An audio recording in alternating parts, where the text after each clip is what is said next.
पंजाब की नीरू की शादी दिल्ली के राहुल से होती है। दिल्ली कितना बड़ा शहर है ना, लेकिन आप लोगों का घर तो बहुत छोटा है। हमारे पंजाब में तो ये बड़े बड़े घर होते हैं कि मजा ही आ जाता है। कोई बात नहीं नीरू, मैं भी तुम्हारे लिए बहुत बड़ा मकान बनाऊंगा बहुत जल्दी। नीरू के पिता जहाँ पंजाब के जाने माने व्यापारी थे, वहीं उसका पति राहुल दिल्ली में एक सिंपल नौकरी करता था। माँ, यहाँ तो घी मक्खन इतना महंगा है कि क्या बताऊं। मैं तो तरस ही जाती हूँ घी खाने के लिए। नीरू की माँ को ये सुनकर बहुत दुख होता है। मेरी बेटी को घी नसीब नहीं हो रहा है और ये बहू यहाँ बैठकर घी में शक्कर डाल रही है। देख वनिता, मैं साफ कह रही हूँ, इस घर में जितना घी आएगा उतना ही मेरी बेटी के घर दिल्ली भी जाएगा। अरे ये क्या बात होती है माँ जी? बेटी का उतना ही करो जो अच्छा लगे। अब क्या मायके से घी और मक्खन तक की सप्लाई करोगी आप? हाँ, मेरी बेटी किसी चीज को तरसे मुझसे बर्दाश्त नहीं होता। अब क्या था, नीरू के मायके में 2 किलो घी आता तो 2 किलो दिल्ली जाता नीरू के पास। एक दिन, माँ बड़ी गर्मी पड़ती है दिल्ली में। इस घर में तो एक ही एसी है और वो भी ड्राइंग रूम में।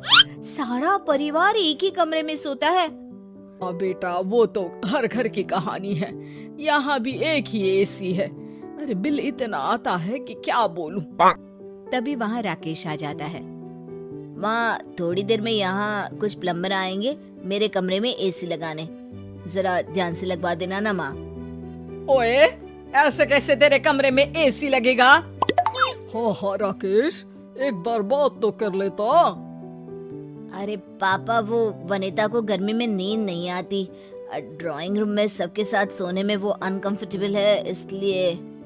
अरे पूरे परिवार के साथ वहाँ तेरी बहन नीरू भी तो सोती है। वो नहीं हो रही क्या अनकंफर्टेबल? समझ रहा है ना? अगर एसी लगेगा तो एक दिल्ली में तेरी बहन के कमरे में भी लगेगा, तभी तू लगा सकेगा। राकेश वनिता को सारी बात बताता है। वनिता करती भी क्या, मन मार कर बैठ जाती है। माँ, ये लोग ठीक नहीं है, क्या करूँ मैं? अरे बेटी, यहाँ आ जा, तू यहाँ आकर रह ले। अरे छोड़ दे ऐसे पति को। कैसे छोड़ दूँ माँ? समाज क्या कहेगा, लोग क्या कहेंगे? वैसे भी मेरा एक बेटा है मयंक। अरे हटा बेटा, तेरी उम्र ही क्या है? इतनी परेशान रहेगी तो काम कैसे चलेगा? खैर, बात आई गई हो जाती है। माँ को लगता है कि नीरू ठीक है, तो वहीं नीरू के मन में एक ही लाइन चल रही होती है, यहाँ आजा। माँ ने तो बोल ही दिया है कि यहाँ आजा। बस मयंक थोड़ा सा बड़ा हो जाए, इन गरीबों को छोड़कर मैं वापस माँ के पास ही चली जाऊंगी।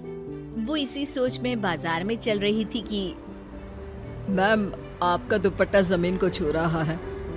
नीरू जैसे ही उस लड़की की तरफ देखती है, देखती ही रह जाती है। हाय रे, कितना सुंदर लड़का है ये। अब क्या हुआ? मैंने कहा आपका दुपट्टा।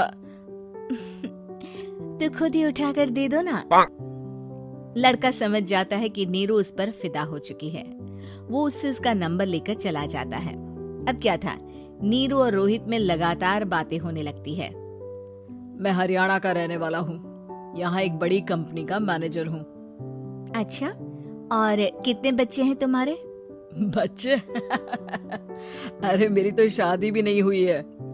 तुम बताओ, शादी करोगी? नीरू शर्मा जाती है। अब लेकिन मैं तो पहले से ही शादीशुदा हूँ। मुझे फर्क नहीं पड़ता, बस तुम शादी कर लो, भाग चलते हैं। बहुत पैसे वाला हूँ मैं, हमेशा खुश रखूंगा तुम्हें। नीरू रोहित से मिलकर सारा प्लान बना लेती है और फिर एक दिन घर से भाग जाती है। दोनों शादी कर लेते हैं। शादी के बाद, क्या बात है नीरू, तुम्हें परेशान सा देखता हूँ, सब ठीक तो है ना? हाँ, सब ठीक है।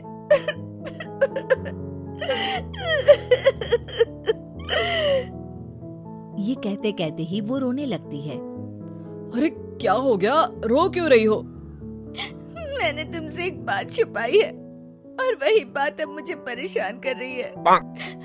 रोहित, मेरा एक बेटा भी है, उसका नाम मयंक है। क्या बात कर रही हो? ये तुमने मुझे पहले क्यों नहीं बताया? देखो नीरू, मेरी माँ को मैंने ये नहीं बताया है कि तुम शादीशुदा हो। बच्चा मैं मैनेज नहीं कर पाऊंगा। नीरू को समझ में नहीं आता कि वो क्या करे। तुम उस बच्चे को अपनी माँ को क्यों नहीं दे देती? नीरू चुपके से माँ को फोन करती है। माँ, क्या मयंक को तुम रख सकती हो? बेटा, मैं राकेश के साथ बात करती हूँ। आखिर घर का बेटा वही है, जो वो बोलेगा। वैसे भी बेटा, तूने जो किया है ना, उसके बाद से पूरा घर तेरी बुराई कर रहा है। मैं भी अब किसी से तेरे लिए लड़ नहीं सकती।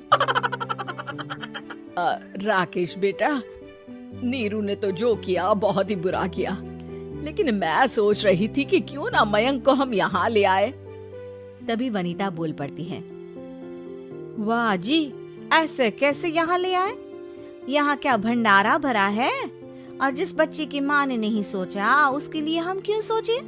नीरू को एक बार तो अपने बच्चे के बारे में सोचना चाहिए था ना।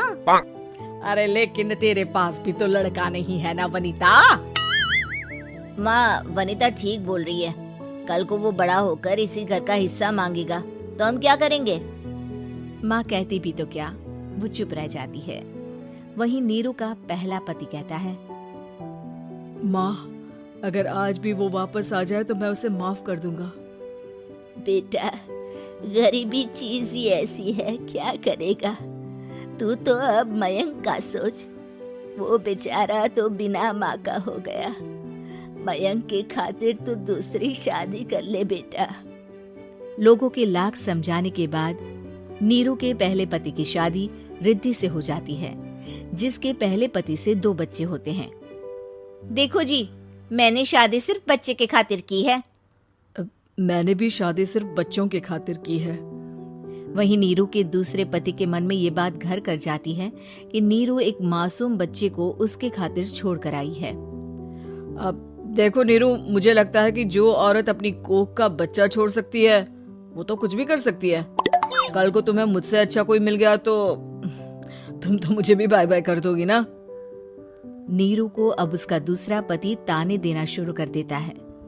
तंग आकर नीरू उसकी यहाँ से भागकर अपने पहले पति के पास चली जाती है, लेकिन ससुराल में क्या लेने आई है नीरू, मयंक को? नहीं नहीं सासू माँ, मुझसे गलती हो गई, मुझे माफ कर दीजिए। नीरू, अब वक्त खत्म हो गया है, मेरी शादी हो चुकी है। तो छोड़ दो ना उसे, हमारा बच्चा है। मैं आपको अपनी माँ नहीं मानता, मेरी नहीं मान तो बात अच्छी है। नीरू मयंक की बात सुनकर समझ जाती है कि उसके पास अब न आसमान रहा ना ही जमीन।